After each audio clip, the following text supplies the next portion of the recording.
Welcome. Now we'll resume consideration of the estimates and supplementary estimates for the Ministry of Health. Just one note, we have MLA Laura Ross substituting for MLA Nadine Wilson tonight.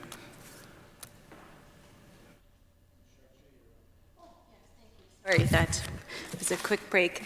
So we were just talking about the crystal meth treatment facility in Estevan. Was this project tendered? I don't think it was. They actually approached, right? Yeah, they approached us. They're an affiliate, so they have a working relationship already. No. It was discussed earlier. St. Joseph is an affiliate, runs the hospital there, runs the long-term care facility there. They approached the ministry, and it went from there.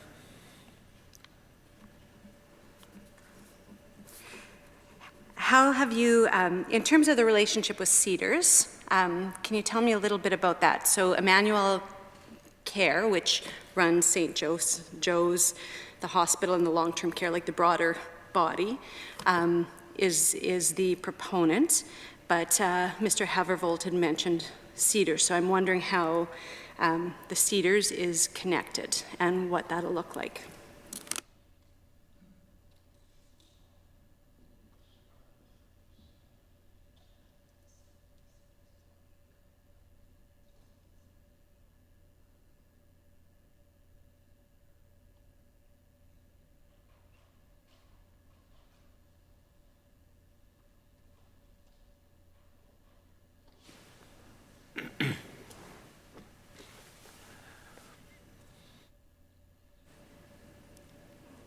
Okay, thanks. Thank you. Thank you for that. The role that Cedars will play, Cedars will be bringing the clinical expertise to the table. They will be bringing, as I mentioned, their expertise in addictions treatment from their centers, which is housed, I believe, in British Columbia. They will be developing the clinical protocols. I believe the clinical manager that will be running the program in Estevan will be a Cedars employee, but physically residing in Estevan. And they will have very close linkages back to the experts in Cedars. So they're really bringing the clinical addictions expertise and programming to the table. Thank you for that. And I know the Cedars has a good reputation in BC, the work that they do. What is the relationship between Emmanuel Care Group and the Cedars? Like, how will that, so it's 1.2 million in this budget for these beds. So is it Emmanuel Care that will be the contractor? You know, our funding for this will flow to the Saskatchewan Health Authority. And from there, the relationship will, the Saskatchewan Health Authority has a relationship already with the organization that operates St. Joseph's. I don't know whether that is a relationship with Emmanuel or with St. Joseph's directly. I don't know that, but I know it is like St. Joe's is an affiliate with the SHA. So I can't say whether that contract will be with Emmanuel or with St. Joe's itself. That I don't know. I'm concerned about that. Emmanuel and St. Joseph's are like, it's St. Joseph's is part of Emmanuel, but I'm using that as the broader overarching term. But I'm wondering, so if Cedars employees are going to be here and working here, I'm wondering the relationship between Emmanuel Care and the Cedars, and is the SHA contracting with Emmanuel Care or with Cedars?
Scott Livingstone, the CEO of the Saskatchewan Health Authority. So with respect to the contracting arrangements for us at the SHA, it'll be just, so for us, it's going to be an extension of an existing affiliate agreement for an extension of services that will encompass the new programming at St. Joe's. And so, so is your expectation then, obviously we've just heard that staff from the Cedars are being hired and brought to Saskatchewan, so do you know if they're planning on, will they have a contract with Cedars, or how will they be, will they simply be employing people on a one-off, or how does that shape up? Similar to how we contract all services, whether they're long-term or acute, for all of our affiliates, the funding flows from the ministry to the SHA, and then we would be putting agreements in place with those affiliates and holding them to whatever standards or caveats would be in those agreements. How they provide the services as independent organizations is up to them with respect to, as long as it meets the clinical services that have been decided up front. And we would also put monitoring in place with respect to ensuring that the services were being delivered as expected. The Cedars is a for-profit addiction center in BC. Is that correct? I don't know. Sorry.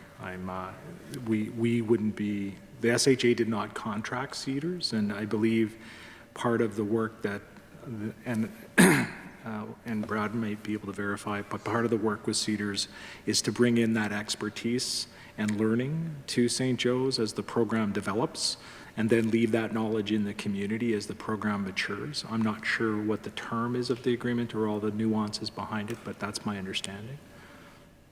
I'm just a question around, so sometimes, and I'm not sure if this is the case at the Cedars or not, but because most substance use facilities aren't regulated provincially across, there's only Alberta and Quebec where I believe that that's the case. I know some facilities offer publicly funded care, there's publicly funded beds, and there are private beds in the same facility, so I'm just wondering if that is going to be the case. So I'm just trying to get a good picture of what was pitched to the ministry about this, and if there will be any private beds offered at this facility.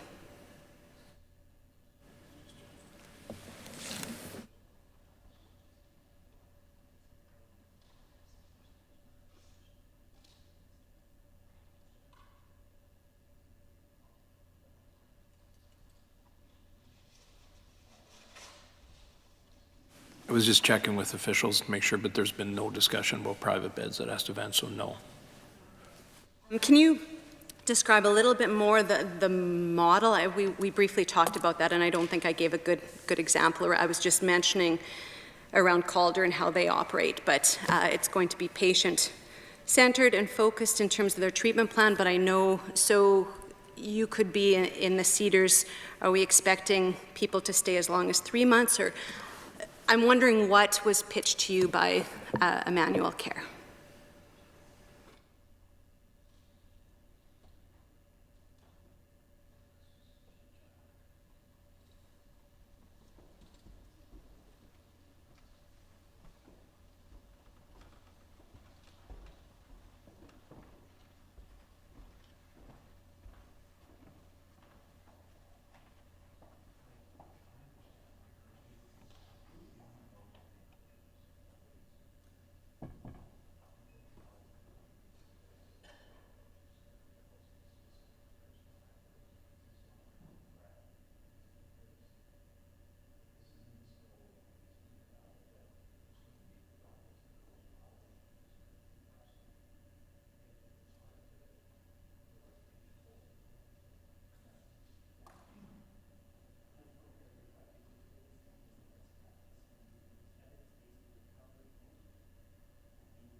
So again, we, as was mentioned earlier, the treatment is not prescribed at a 28-day time frame. It would be flexible to respond to the needs of the individuals, so it could extend weeks beyond the 28 days.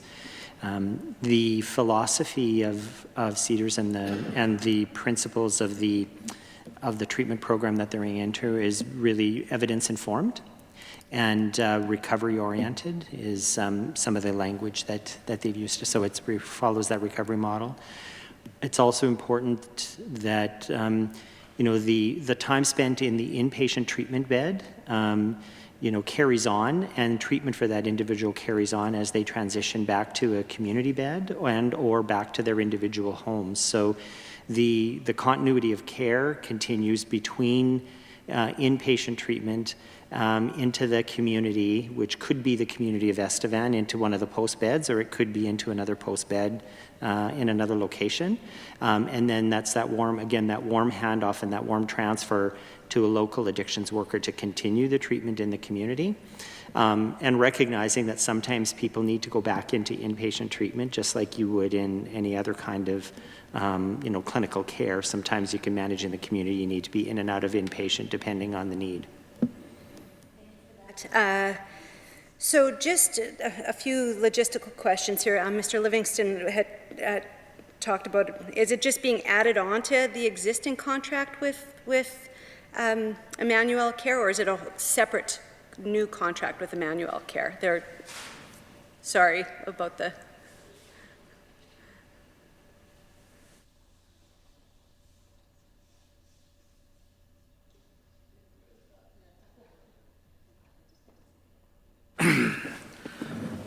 So the contract has not yet been formed, but it could be either. It could either be an extension of services specific to the new programming in an existing agreement, because we do have a master agreement with St. Joe's, because it's already been mentioned, they do both acute and long-term care, and we work with them on many fronts inside some community programming as well. So it could be either, but it will be an agreement that's formed with the SHA under the same principles that we work with all affiliates, and we will have, like we do with the other programming contracts, have targeted goals for those types of investments and expectations of program plans over not just a one-year period of time, but looking at how the program will evolve. To St. Joe's and Estevan, so you've got the long-term care beds in the hospital. Are these 20 beds adjacent to all of this? The facility, if you looked at it from the air, would have sort of a central core, and then it's got the wings of the facility. Long-term care forms one of those wings. They don't name them that way. They actually name the wings after local RMs around the facilities. And then the new crystal meth program would take up one of those components. Is there any capital? So there's 20, not knowing the facility, is it what has been in this former, or in this to-be crystal meth treatment facility, what used to be there? Acute care beds. There was a rehab, pardon me?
So for the last number of years, at least as long as I've been around at the SHA, it's being used by our primary healthcare team, but they'll be moving out to one of our other facilities in the community, and that will be repurposed for the unit. The renovations that will be required are mostly aesthetic, refreshing walls and paint and that kind of stuff.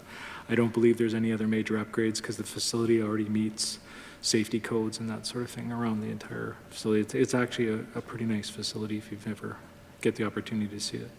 There's just clarifying then, there's no money built into any of this for refurbishment or renovation of the space? Be some small costs within the, I believe, the 1.4, the 1.4 million to do that, but it's a very small component of the total cost. The majority of the costs are operating around hiring personnel. Of the, you said small, but just wanting to nail that down, of the 1.4 million, what amount would be? Yeah, sorry.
We can confirm the exact figure, but I know it's small. It's under $100,000. And there was some money around relocation of primary care that might actually manage to deal with most of those, but we will get back with a confirmed number.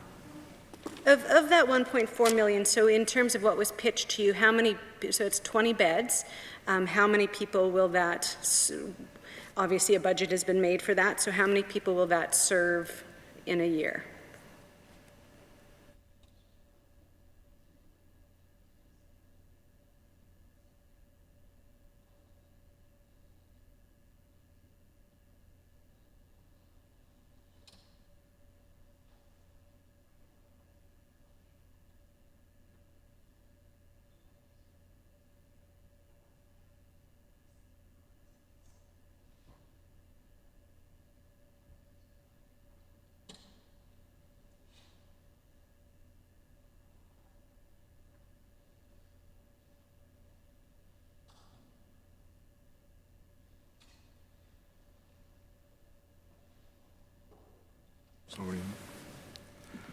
So we don't have a specific number for the first year of the programming, mostly because, as we've already talked about and Brad has talked about, as the new program develops, it will be individualized based on evidence and supporting those individuals. If somebody stays for 60 days and somebody stays for 90 days, how many times those beds turned over won't be consistent because it's not a one-size-fits-all program.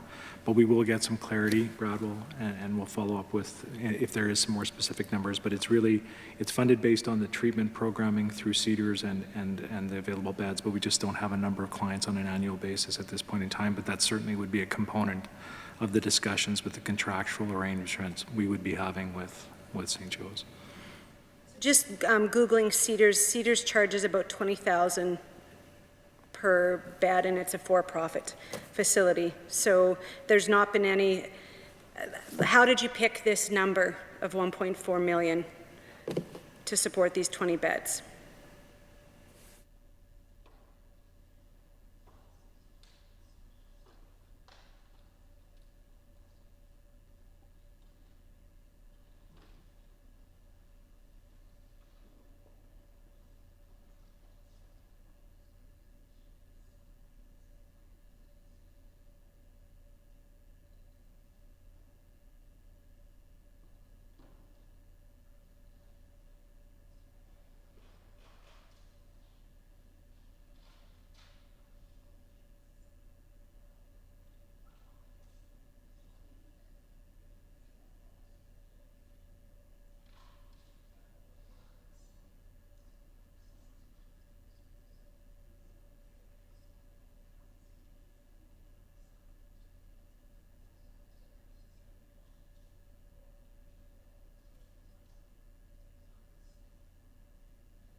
So within the original proposal, and just to clarify, the 1.4 million for this year is because it's not a full year. It would annualize out to be 1.8 in a full year of operations.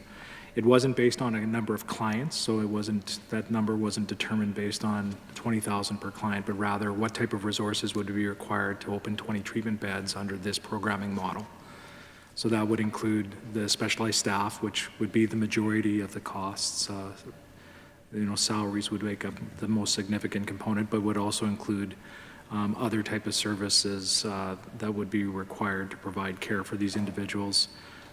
The infrastructure, which we talked about, a small amount of money, food services and other housekeeping and basic infrastructure costs of opening up 20 new beds, because it's not just the clinical staff that you pay for, it's the security staff, the housekeeping staff, maintenance staff, and that sort of thing. Have they given you a sense of how many staff of all varieties will be there?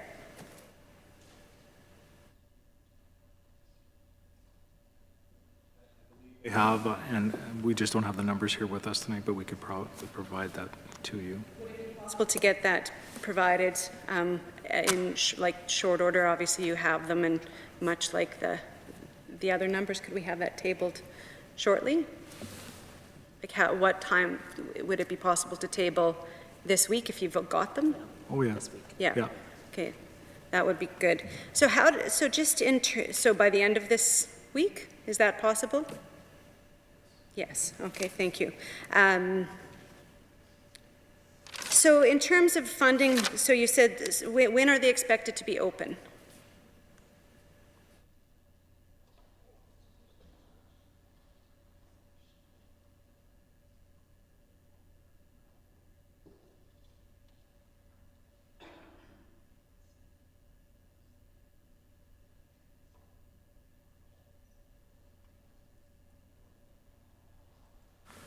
So the original plan was to have the facility open in July, but because of COVID and the other concerns that would be going on province-wide, but including St. Joe's and the long-term care facility, they now project to be opening in early September of this year.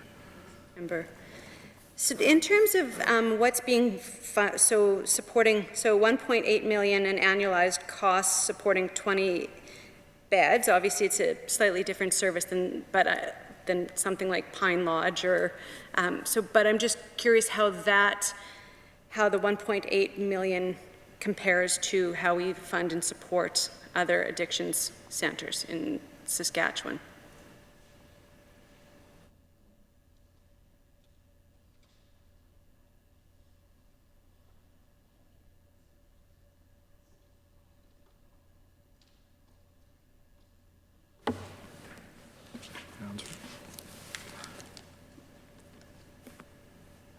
Brad will get the numbers to give you a comparison with the Pine Lodge and what it looks like compared to this model.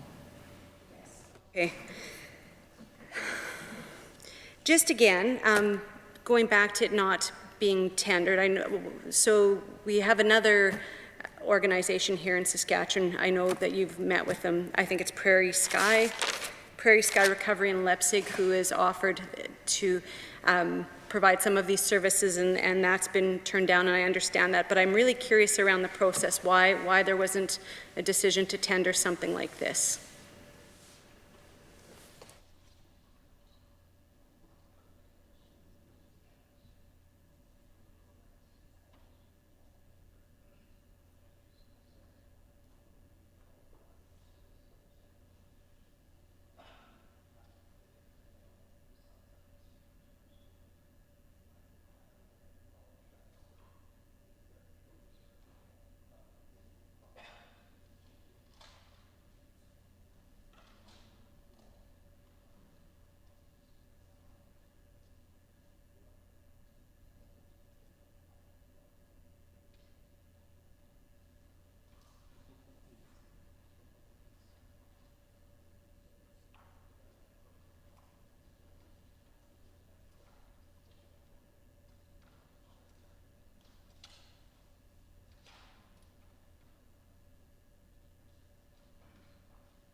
you know, you heard Scott a few minutes ago talk about it. I think the phrase he used was extension of programming. So I think it would be fair to compare it. It's an affiliate with an existing relationship with the SHA that's providing programming, and this is additional programming, if you will. It would be no different than, I would say, if some additional programming was added to St. Paul's Hospital. It, you know, wouldn't necessarily have to be tendered, or it would be an extension of there's services provided, and the SHA would have them provide more services.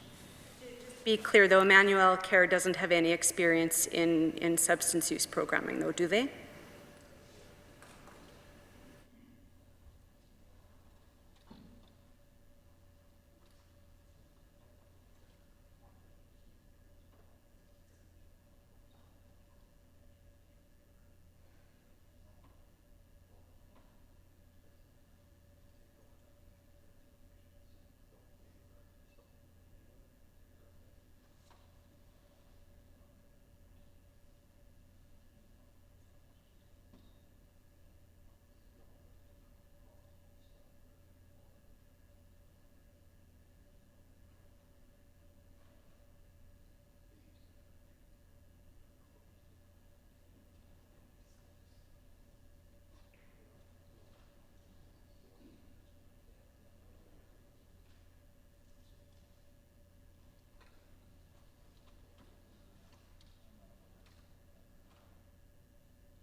I don't want to bog this down for time. We're not sure if they do or not. They don't do any that I'm aware of anyway.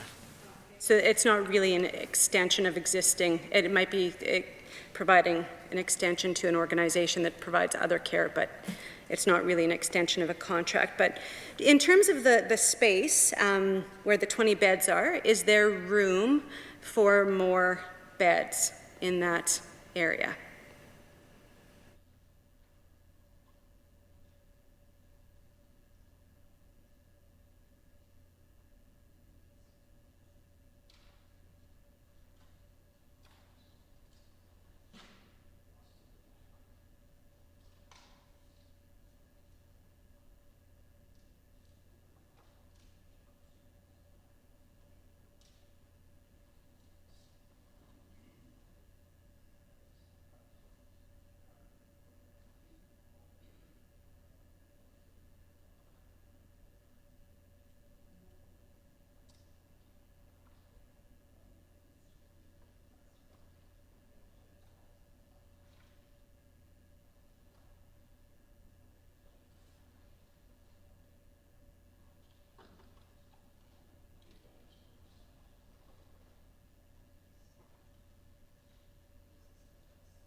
Brad is just looking at an overhead sketch of it, and from what we can tell, there is some common area and stuff, but he's saying from the look of the beds, it doesn't look like there would be room for more. Okay, I'd like to confirm that for sure, if there's any space. I just need to clarify here that, to your knowledge, or is there any for-profit connection at all to this project? I think what we can't lose sight of here is SHA or the ministry haven't had any contractual arrangement with Cedars. That's through either St. Joseph's or Emmanuel Care, I'm not sure which, but no, from the provincial perspective is Ministry provides the funding to SHA. SHA has the arrangement with St. Joe's, which is an existing affiliate, and it's an extension of services that they offer now. Okay, just double checking here, will there be any client rates charged at all, or will it all be SHA funded? No, there'll be no client rates charged. I am stuck on the not tendering. I need to confirm who it was who pitched this to the Premier. Was it in fact Grant Devine who brought this proposal forward? And don't look so incredulous there, Minister Ryder. I am. It was the officials from St. Joe's. I believe it was the CEO, Greg Hoffert. He's had numerous meetings with our officials. I've met with him a couple times on it. That's where it came from. Looking at an email here sent December 2nd from former Premier Devine here. Hang on here. Carson has put together a functional and profitable business model where his operation can be duplicated here in Saskatchewan and it is scalable. So you have no knowledge. That is what? That is an email referring to this very project. Carson is with Cedars. To who? This is to a planning group, including folks like Joe Donlevy, just to name one name. So you have no... I don't, that's news to me. I'll check.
I'll just make a comment, and then I'm going to ask Max to talk more about the arrangement here, but I don't have any knowledge of the email you're talking about.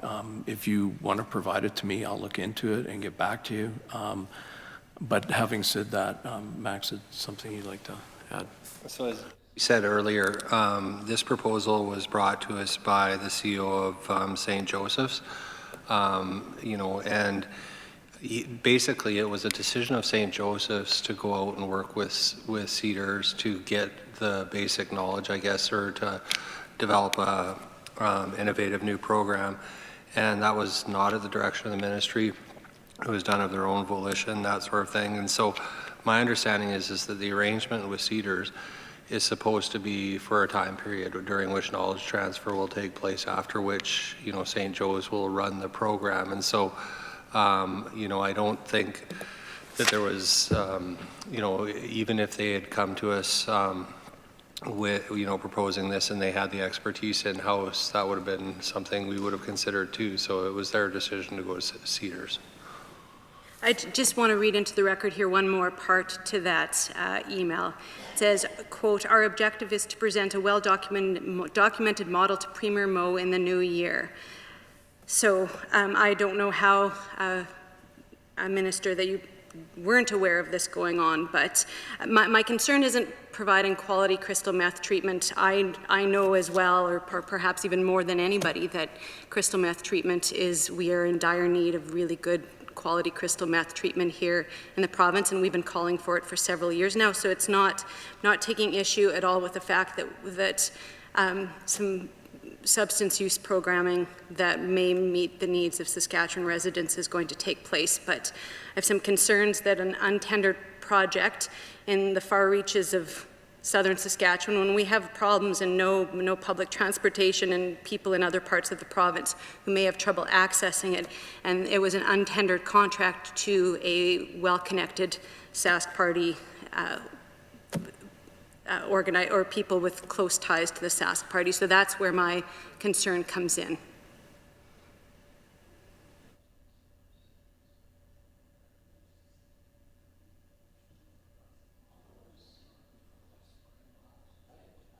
In trouble understanding this.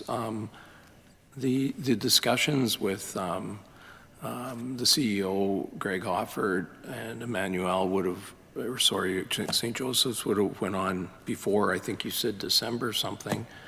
I'm at a loss. If you provide the email to you, I'll try and provide an explanation, but I'm at a loss as to what you're saying. And the contract, as you put it, with insider Sask Party supporters is just simply not the case. It's with an affiliate that has a long-standing relationship, both with this government and your government before that. Again, it's not the affiliate, it's how the advocacy happened and how the tendering didn't happen and how the SHA couldn't provide the service itself. So have you had other organizations or not advocating to create and develop this kind of treatment who are sitting with beds empty? Is that not the case? Has Prairie Sky approached you about providing? Prairie Sky is not an affiliate. They don't have an ongoing relationship like an affiliate does. At times when there are RFPs issued, they would get an opportunity to respond to those. This is a completely different situation. This is an affiliate that there is an ongoing relationship with, and you heard the CEO say it's an extension of services. And while you might not agree with that, the fact of the matter is services are expanded and changed in St. Paul's, for example, all the time. You don't put everything out to an RFP. It's an existing contractual arrangement. No experience in substance use programming, just to be clear about that. It's an affiliate with zero experience. So you could argue, do you give it, and you're exasperated with my questions. I think these are fair questions. Slandering people and throwing insinuations around. Will you table the email and I'll look into it or not? I will. Are you going to table lots of the documents in the past that we never... So instead of tabling it so I can give you an accurate answer, instead of that, you're simply going to insinuate. I'm not going to table it right here, right now from my phone. Well, will you table it at some point? I will double check and take a look at the email. You know nothing about those conversations that happened prior to prior to approving this? I don't know what conversations you're even talking about. You have people closely affiliated with your government who got an untendered contract to provide services they've never provided before to fill a really important, admittedly, it's a huge gap that needs to be filled. I would be the first person to say that we need to do far better on crystal meth treatment. That's not important enough for you that you just can't resist insinuations and slandering people. No, I just want to make sure that... Charchi, I'm going to have to interject here. If you're not going to table the email, then let's move on. Because the minister can't do anything unless if you're going to table that or not. I mean, it's that simple. And to table it from my phone. Well, then let's move on. Yes. If you can't table it, then I'm not going to hear it. Let's move on. Yeah, not from my phone at the moment. I'm in the middle of asking questions, Ms. Ross. So my issue, again, was around the signing of the contract. Has the contract been, pardon me, the tendering of the contract, has the contract been signed? I think the CEO, Scott Livingstone, said earlier that it hasn't been yet.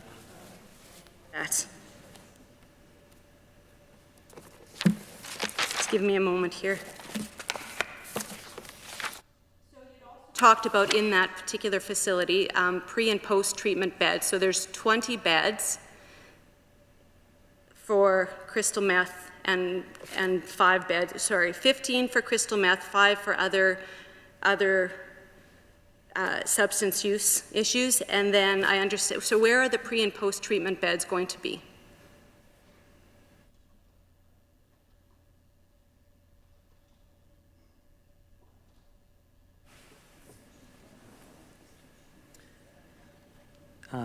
The location of those pre- and post-treatment beds hasn't been decided, like physically within Estevan.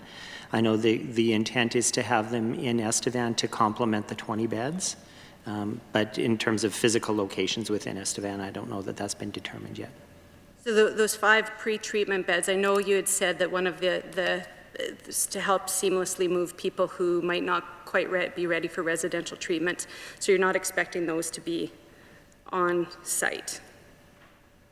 There's 4 pre-beds and 6 post-beds. I don't know that they would be right on site in the facility, but they would be within Estevan in a community location. Thank you for that.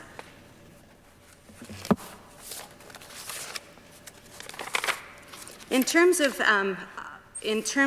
overdoses, then there was a story in the Star Phoenix recently about 262 overdose calls that Medivay responded to last month, and they administered Narcan 48 times. I know the numbers here in Regina haven't been good either and have gone up. What in this budget is going to address the growing opioid challenges people are facing?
So I'm going to start, and then Brad will give you some of the specific budgetary details. I just wanted to acknowledge that, you know, this is a matter of considerable concern to the Ministry of Health, the rise in the number of overdoses that we've seen, particularly in our larger cities, but it's also a problem in rural areas. And in January, I had a meeting with Chief Evan Bray, Chief Troy Cooper, and Commanding Officer Mark Fisher to discuss kind of a renewal of the opioid drug task force that I think we've talked about before. I think what you know, I guess concluded is that a lot of good work has been done there, but it's been more at an operational level. And as a health system and working with our partners in the SHA and with our colleagues in social services and the police, we need to elevate this. So at that meeting, what I proposed was that we set up basically the equivalent of a steering committee chaired by myself, and working directly with the chiefs of police and these others to develop very specific strategies related to opioid and crystal meth substance abuse in the province, to include things like measurement and reporting, so that we can have kind of accurate statistics that policing are aware of and that the health system can monitor, to develop innovative and new program designs. And so I think this is something that is capturing the interest, I think, of a couple of our mayors as well, who have had discussions with their chiefs of police. And unfortunately, it was shortly after this kickoff meeting that we had, and we're in the kind of process of developing terms of reference for this you know, kind of higher level group that will work on this. Unfortunately, that was kind of at the end of January, and we got hit by COVID, and we haven't met since. But actually, I just sent out a letter to them today talking about renewing work on that immediately. So again, it's a high priority and something that we realize needs some work. And maybe I'll just get Brad to go through some of the specific budget information related to these areas. So thanks. As I think the minister mentioned in the opening remarks, this year we have $1.35 million available from the Opioid Emergency Treatment Fund, and it will be geared to $250,000 of that will be geared to increasing the number of opioid substitution therapy prescribers between the SRNA, the College of Pharmacy Professionals, and the College of Physicians and Surgeons, and that builds on some standard operating funding that we'd provided to the college for OST prescribers historically. There's about $925,000 that will be going and seeking proposals from individuals, from organizations, CBOs, and others in terms of some one-time things that can be done to address opioid and substance abuse issues, particularly around opioids. So that's the lion's share of that $1.35 million. As well, it will continue to fund some work within the SHA around trauma-informed practice and crystal meth supports for there. So that's 1.35 there. We've also got in this budget about $1.7 million available to open 28 new detox beds. And the specific communities are being finalized, but it would be the larger centers, I think, that the minister mentioned: Regina, Saskatoon, Moose Jaw, Prince Albert, and North Battleford. So so again, 28 new detox beds that, while not specific to opioids, is of course open to people with opioid addictions. The RAM clinic in North Battleford, our third RAM clinic, of course, has a focus on opioids as well as other substances. But I think a large focus of the RAM clinics has been on opioid addiction. some additional funds this year to enhance harm reduction. So through take-home naloxone programs and other expanding outreach services and that sort of thing related to harm reduction. And again, while not specific to opioids, it is applicable to opioids. So that is some of the investments this year related to opioids in particular. Just wondering about the rationale for not funding the supervised consumption site in Saskatoon, and just wondering if you've had a chance to tour the facility. I have. I toured it. I apologize, sometime this winter. I'm not sure exactly when it was. The Aid Saskatoon does some very good work. As a matter of fact, we're funding them for a couple more caseworkers this year. I think it's $130,000. It was just simply a matter of when you're doing a budget, you have to make some decisions, and they're not easy decisions. And this year, it was determined that we needed to focus on increasing our capacity as far as addictions beds, treatment beds, pre and post, counselors, medical supports, those sorts of things. Haven't ruled it out for some point down the road, but a decision needed to be made for this year. Just to state the obvious, it's hard to get into treatment if you're dead, which is a real issue facing people who are living with opioid addictions. The risk of overdose is tremendous. Did Aid Saskatoon ask for the $130,000 for the caseworkers? It was, I don't know if they did a formal proposal or not, but it was discussed when I toured the facility, and the CEO was talking about giving me some numbers, and we had a discussion about how much their casework had increased, and had said that that would have been beneficial, so we did that. So philosophically, we could see a supervised consumption site opening at some point. Funding will be revisited again in the future. I represent that community, or right across the street from that community, and many of my constituents frequent that area and use the services that many of, well, Aid Saskatoon, STC, Westside Community Clinic, and I know people were disappointed about that because there are many unsafe and unsupervised consumption sites around the community. Around our high rates of HIV and testing, I'm wondering in 2019 how many HIV tests were conducted and how many have been conducted to date in 2020? I know COVID would likely have an impact on that. Question was? HIV tests in 2019? Right, and 2020 and to date. date. Yes. Sure.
Officials tell me that in the 2019 calendar year, 95,467 tests were completed. They don't have the ones for this year to date, but we can get those to you. Have are the positive test numbers up from the 2019 tests? What are the most recent stats?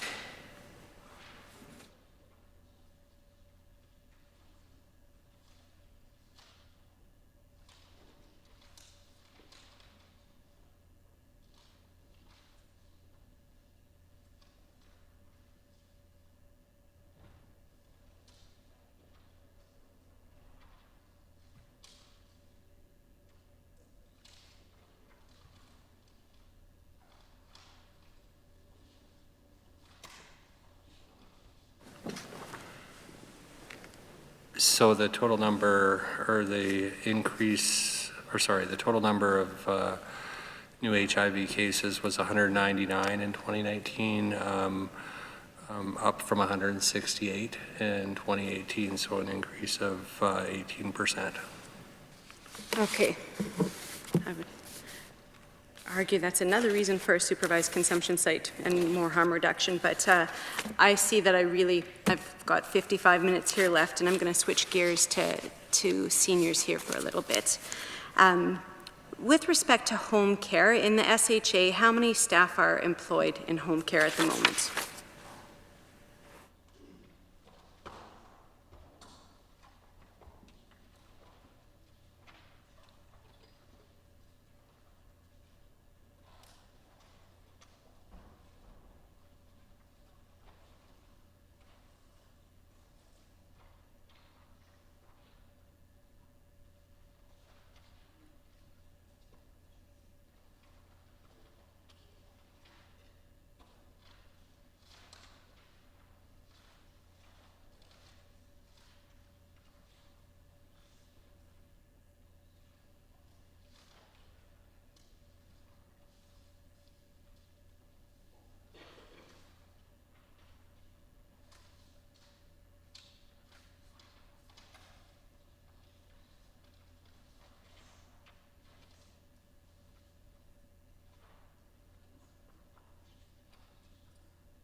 So we don't have home care FTEs.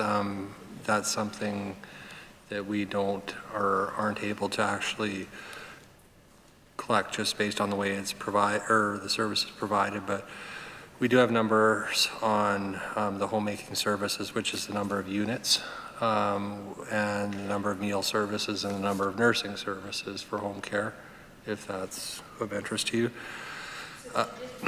Vocation, there's the homemaking services, and Yeah. then there's the health. The nursing services. nursing services. And then the meal services. So, and is meal services also considered under homemaking? Or They're there's, in different categories, okay. yeah. And then where does the program, why have I forgotten the name of the program, when you leave the hospital, or when you approach the hospital and there's intervention at the hospital? Home First. Yes. Home First. I am clearly approaching my 50th Okay. birthday here. Oh, my goodness. So is that broken out separately as well? So there's home care, so you've got the homemaking, nursing, and meals, and then is Home First a separate item? Home First is a program, but it does utilize home care services, right? So, and then there's people that access home care every day, right? And so Home First is about transitioning from an acute care to a community setting, right? Yes, but I'm at intervention point, right when you're in the hospital, I understand, yeah. right when you show up at the hospital instead of an admission. Yeah. So I know in the past when I've asked about that, that had been broken out into separate, it's been a few years, but that had been broken out separately. But anyway, that's neither here nor there. Let's get these numbers for units for home care. Nursing services, so 1819 is the last numbers that we have. So from 1718 to 1819, there was a 1.2% increase to 472,628 nursing services. There was a slight decrease, or minus 6.6% decrease in meal services, from 264,000 to 247,000 services. And homemaking services, there was a minus 1.8% decrease to, or minus 1.8% decrease to 861,700 services. To me for 1718 and 1819, Yeah, or that was the I gave you the difference. 1819 and the percentage change for the. Do you have that calculated over 5 years, like the differences between, say, 2013-14 to 18-19? We could do That's that. complicated. I'm pretty good at math, How about just but not that good. No. So, Do you Yeah. have the raw numbers? yes. So from 2000, Sorry, instead of making me read the raw numbers for homemaking, nursing services, and meal services Yeah. for those 5 years, would you mind tabling that? I would not mind that at all. Okay, that would be very good. But could I table we would make something up for you, or is that okay? Yeah, is that possible to get in this soon timeframe? Yeah, the soon time. Okay, yeah. That would be great, thank you. In terms of total expense for home care, so the last number that I have on record was 2016-17 at 178 million. So I'm just wondering, there's some blanks. For 17-18, what was the total expenditure for home care in 17-18 and 19-20? 1818 was 195 million, 381,000. And that was an increase of 1.1%, and then in 1819, which is the last number that we will have available, the 1920 won't be available till July 2020, but so 1819 is 196 million, 150,000 for a 0.4% increase. And how much of that is coming, so from the recent, the bilateral agreement with the feds, how much of that is in the last, I guess it would be 3 budget years?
So for 1920, the home care allocation to the province of the federal funding was $20.61 million.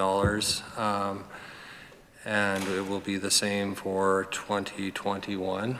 But you will, I think, recall that 1.2 million of that went to home care. The majority of funding, we submitted a proposal to the federal government to put that towards our community health centers, which we've been establishing in Regina and Saskatoon. So Market Square in Saskatoon, that sort of thing, yeah. And that 1.2 million was for individualized funding, is that correct? Am I recalling that? Yeah, that's correct. Okay. So just going back to 2017, there were media reports of services being clawed back. Sorry, I'm just looking at my notes here. Were in fact, do you, and I think it was for not the nursing services, but services like personal care or the meals and home care services, I believe. But what was clawed back in 2017? Or was there a reduction in some services in 2017?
Thanks. So the services over time in home care, there has been a gradual trend to more of the acute style of home care or nursing services.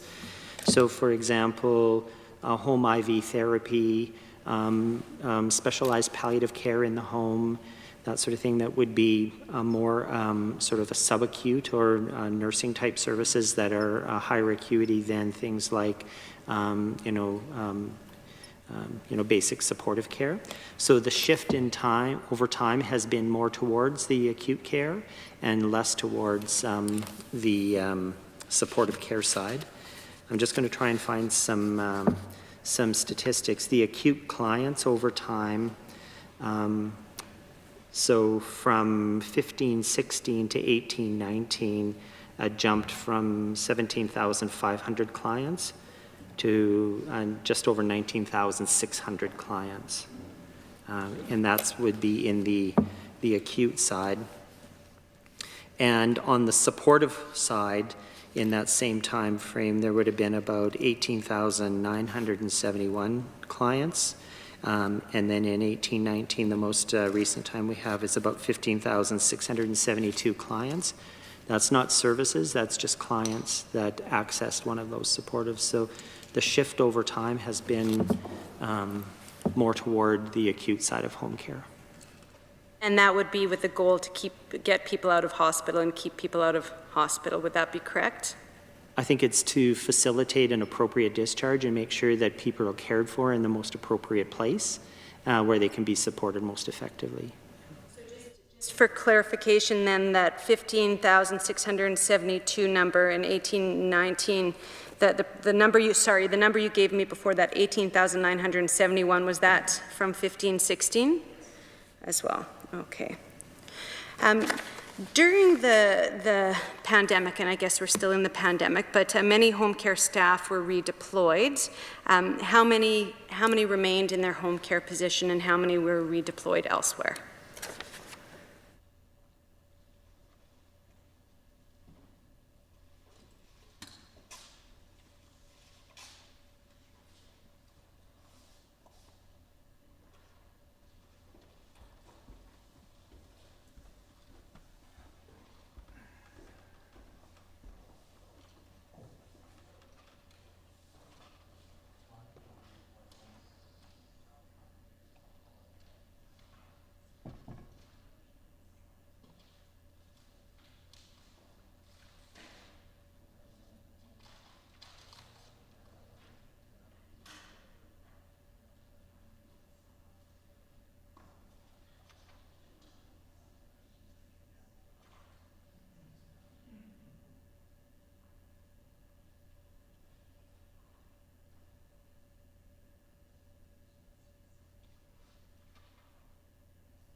So with respect to the number of home care staff that were redeployed as a result of the COVID response, I don't have the specific numbers tonight because they would have been part of the labor pool that we created to support other initiatives for COVID, but I could certainly get them for you and we'll do that.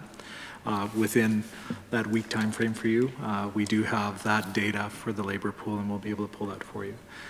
To keep in mind, not all home care services completely came to a halt, but because of the nature of home care, particularly in trying to protect our most vulnerable citizens who would be, people living in assisted living, that reduction of services was created so there wasn't an in and out of homes by home care staff early on. But now that we were back in, they have appropriate PPE and are doing so under the COVID protocols. That was my next question. What settings were they removed from? So some of the big, you can imagine, so, coming from Saskatoon, I'll just bring up, that one square city block around Market Mall where we have multiple assisted living facilities. That would be where you'd see a lot of it because there would be multiple opportunities to potentially infect clients by coming in and out of their homes. We did rely on families early on in COVID to try to do some care for family members, but as I said, services weren't completely halted, but they were certainly reduced. Okay.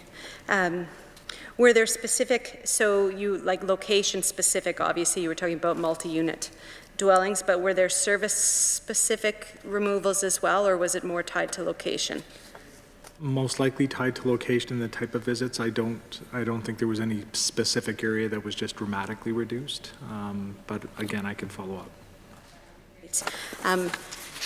Just switching gears here to long-term care. So in 2015, or the auditor, sorry, the ombudsman's report in 2016, she referred to a system under strain, and in the 2016 election platform, there's a commitment for $7.5 million to be taken from executive salaries and put on the front lines. And I know at one point, some of that money, a small portion had made it, so, and I know early on, Minister, that you said you didn't think that was going to be possible, but I'm wondering how much money was saved from executive salaries and how much of it ended up directed into long-term care and how many positions that created.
So you had mentioned, we had discussed this before, I've answered from last year, Max had answered the question, and he says in part, I would say probably in the $6 million range in administrative savings. Unfortunately, because of fiscal realities during that period and some deficits, they weren't able to transfer that all to long-term care.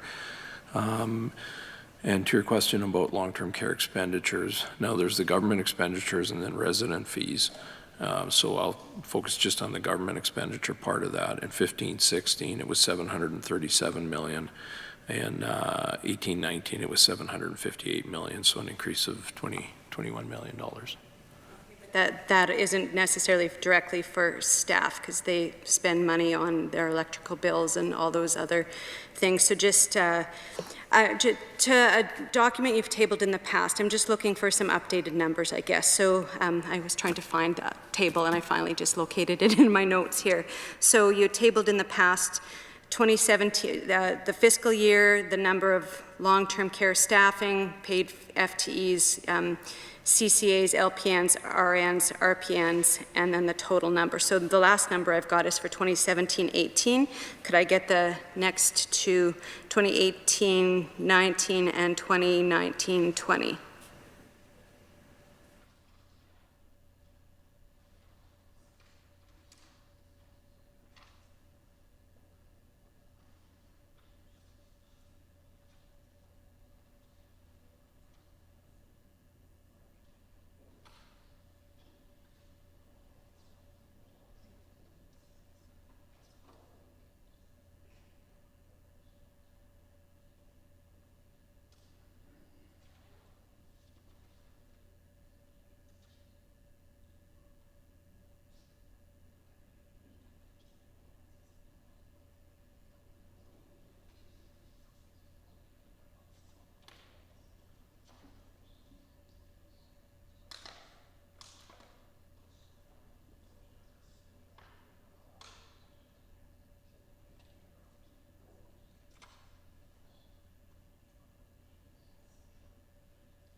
So to make sure we're doing apple-to-apple comparison, do you have your numbers from last year? 5,084 Okay. CCAs? So 18-19 is 50-38. 50-38? Yeah. LPN, or sorry, CCAs was 50-38. LPN's 898. 898, RN, RPN 1235. 1235, 7171. 7171. So there's been a decrease in the number, a decrease in the total number and a decrease in the number of RNs and care aides year over year. By 40 paid FTEs over 1 year, which could be any number of things like, yeah. But a decrease nonetheless when there was a commitment to put 7.5 million more into staffing and long-term care. So in 15-16, there's fewer care aides in today than there were in 15-16. There are a few more LPNs and just 20 more RNs. 15-16, the year that commitment was made, because I recall we've had this discussion a few times in estimates.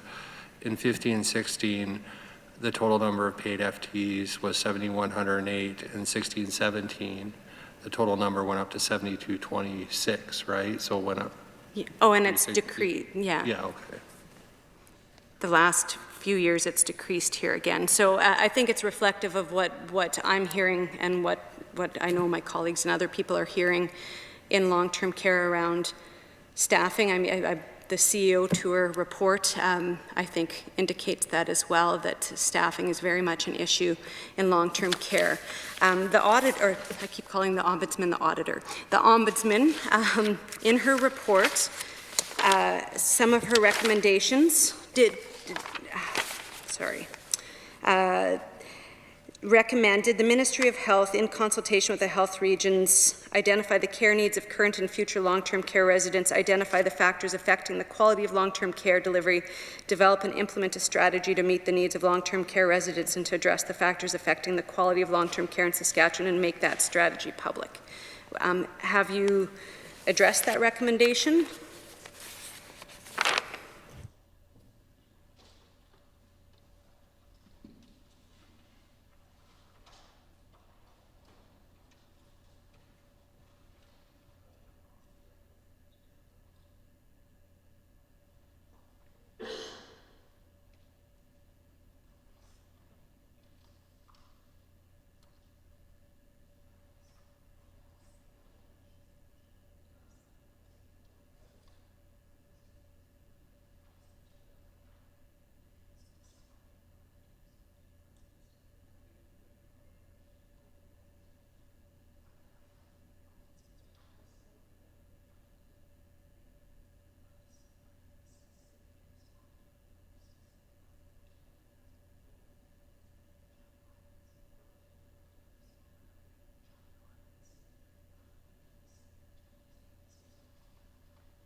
So in response to the Ombudsman's report, there were several things that were done. As you know, we implemented our annual senior leadership CO tours to all healthcare facilities, the biannual resident and family experience surveys. There are some, observations that are not positive, but the majority are positive. 85% across the system agree that they're receiving good care. We've introduced program guidelines, as you know, for special care homes, and we're reviewing those right now and updating them. Purposeful rounding was another thing that's had a very positive impact on patient care. So those are very time deliberate visits with specific requirements to each resident's room. We've done we're doing chart audits now on a very frequent basis.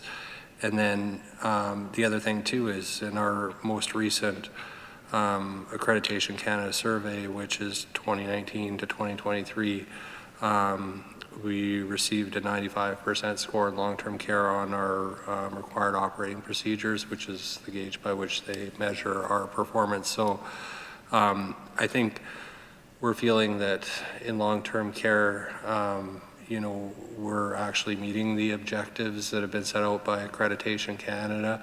The guidelines are being met, and there are our CO tours, and so we feel that we have a number of mechanisms in place to assess quality of care in those facilities. So just for clarity's sake, the CO tours, purposeful rounding, and biannual surveys, I believe, were all prior to the Ombudsman's report. So the CO tours started in 2013. The biannual surveys were about the same time, but purposeful rounding started prior to the last election as well. That was under the former minister. The Ombudsman also points out that recommendation 13, the Ministry of Health implement a publicly accessible reporting process that families can use to see whether each long-term care facility is meeting the program guidelines for special care homes. So we regulate personal care homes, and you can Google the personal care home. Obviously, it's a private option, so you can see what's going on and whether or not you want to purchase those services. But in this Ombudsman's recommendation number 13 about the reporting process that families can use to see whether each long-term care facility is meeting the program guidelines for special care homes, is that something the minister is planning to take not just into consideration but put into action?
So in reference to my earlier comments, just to correct myself, During my tenure as deputy, there have been 2 ombudsman's reports, so I kind of tended to cross lines a bit on different things. But what I did want to say is that we do, in terms of quality indicators, as you're probably aware, there are quality indicators that are reported through CIHI, and those are reported on CIHI's database that look at things like the use of restraints, bed sores, pressure ulcers, and several factors around patient care, which are reported publicly. Also, as you do know, we post our family and resident surveys on our website, as well as the CO tours. And so several things around how our long-term care homes are doing are published on websites that are available. Just for some clarification here, those the family and resident surveys, I was at Oliver Lodge invited by a resident to sit in when they were reviewing their survey that was going to be submitted to the ministry.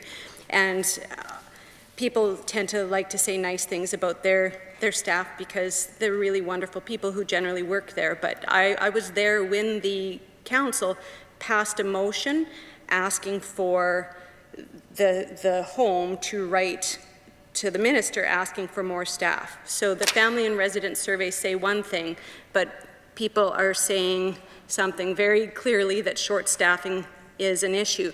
You were talking just a moment ago about the indicators. I've got the most recent CIHI indicator on potentially inappropriate use of antipsychotics in long-term care. Canada's result is 20.7% and Saskatchewan is 27.5% and has gone up in the last few years, down from 2014-15, but up a little bit in the last few years. So our indicators aren't showing that we're doing a stellar job, but I only have a few minutes here. These are my last 10 minutes in health estimates. I have to ask, like, with all due respect, I have been in this place for almost 11 years. 7 of those years, we've been hammering away around long-term care. I've been inundated as the health and seniors critic with stories from residents, from families, from staff. There were staff on the front steps here today talking about their lived reality as care workers, what it looks like to have 2 care aides for 50 residents, some really awful ratios. For people who are really in high demand. I had a father who spent 14 months in long-term care and it was the worst experience of my family's life. With all due respect, do you really believe we're doing better in long-term care than we were 5 years ago? I think there are, I've had instances with family and long-term care too, and to speak about the frontline workers, there's just some amazing people working in that field that do an amazing job.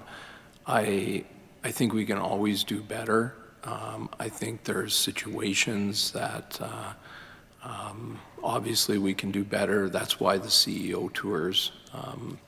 Senior staff need to hear that so that we can take actions so that we continue to improve. But you know, I appreciate your passion for this, but frankly, I think you're losing sight of the fact that you're saying, are we doing better than we did 5 years ago? And you always talk about not having enough staff, but how about when we formed government in 2007? There's hundreds more staff than there were then. If things are as dire as you're saying, what was the situation then? Minister Ryder, I wasn't here in 2007, you weren't here in 2007, you've been in the minister, you've been in this government, so nobody is making these stories up. When people talk about their loved ones, whether it's in a CEO tour story and they're telling their experience in the Saskatoon Convalescent Home or in any other facility, people aren't making these things up. Our most vulnerable citizens are going without much needed care that they need. And yes, my dad's story is new and fresh and raw. It was only a few months ago, but there have been scores of people who've come to the legislature and many, many more that I can tell you who don't tell their stories publicly because sometimes they're just in shock, in trauma, and caring for a loved one and trying to support them is very difficult. We have auditors' reports, we've got ombudsman's reports, we've got your own election commitment, we've got the CEO tour reports, which even with bureaucratic language, if you read the whole report, you can see that short staffing and recruitment and retention, particularly in rural Saskatchewan, is incredibly challenging. That the fact that you haven't met the 7.5 million commitment from your budget speaks volumes. So I'm sorry, this is incredibly frustrating for me to see numbers drop in terms of the number of people who are caring, whether it's by a small number or not. But people on the front lines are telling you that the acuity level has gone up. What is the average length of time someone spends in long-term care these days? 18 months, is that still the case? When you get into long-term care, it's palliative. You're in high need. It's very difficult to get into long-term care these days. You have to be either assessed physically as needing a great deal of care or your dementia is an issue. You don't get in there, as my grandma did when she was 70 and spent 30 years in long-term care. It's a very different story than it used to be. But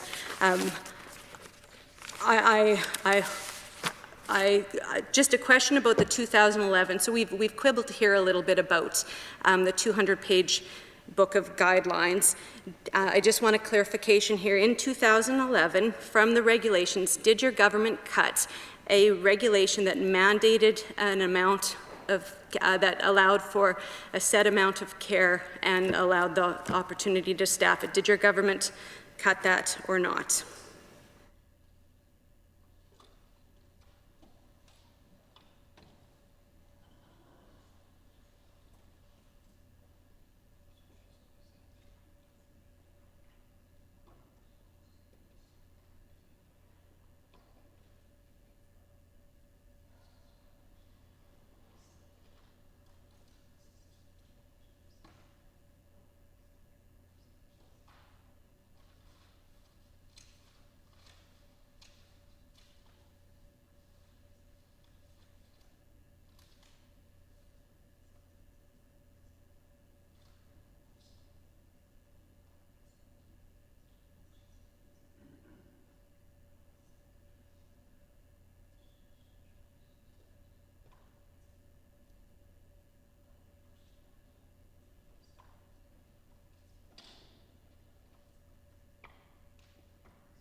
So I think what you're referring to is some changes that happened in 2011 where, excuse me, some language had been taken out that was very prescriptive, talking about how many hours per day or week that each resident would need to receive from staff, and it moved to a much more flexible version that could be personalized because different residents needed and wanted different levels of care. So I think, you know, frankly, what we're discussing has been discussed on the floor of the Assembly many times. It was discussed on, I think, the floor of the Assembly this week again, the argument about whether the guidelines are actually minimum standards or not minimum standards. I think that discussion, I think, is one of those things that we'll likely just have to agree to disagree on. Okay, I'm down to my last minute here. I'm going to switch gears very quickly. Just with respect to Estevan, I asked if a contract had been signed, and the answer was no, but I'm wondering if the contract exists and is just waiting to be signed.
So just to clarify, the contract has not been drafted. There's been negotiations around the terms of the agreement, particularly the principles in which we would engage for this new service and some of the parameters. And it started, it started near the start of COVID, so there's been some delays, but we will start escalating those discussions. But there is no contract draft and there is no contract that's been signed. In terms of the terms or length, has that been part of those discussions yet? No. No, okay. Thank you. I'm sorry we've reached the end of our time, Ms. Chartier, so we'll now adjourn consideration of the estimates and supplementary estimates for the Ministry of Health.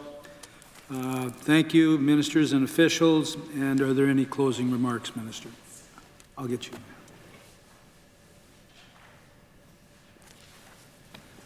Do you want to go first? Okay. Okay. Any closing remarks? Please. Thank you, Mr. Chair. I'd like to thank the committee members. I'd like to thank Ms. Chartier for the questions. I'd like to thank the staff here, and I'd like to thank all the health officials as well for the last many hours over the last 2 days. Thank you all very much. Thank you. I'm going to get all emotional here. I just want to thank everybody. I don't know why I'm feeling all emotional. I love estimates. I know this is like my favorite part of this job, which I guess I'm a strange individual. But so I just wanted to thank the ministers for your time today and over the previous years of sitting for hours and hours and hours in committee and sometimes not always understanding my thought process. It always comes together, but it takes us a minute to understand each other sometimes. So thank you to the ministers and to the officials for all the work that you do and for your time in committee and your efforts in answering questions, and to committee members and staff. Yeah, I'm up once in Sask Energy, but this is like where my heart is. So thank you. It's been fun. Thank you, Ms. Chartier and Mr. Ryder. I would now ask a member to move a motion of adjournment. Ms. Ross has moved. Agreed? Agreed. This committee stands adjourned until June 18th, 2020 at 6:30. Thank you, everyone.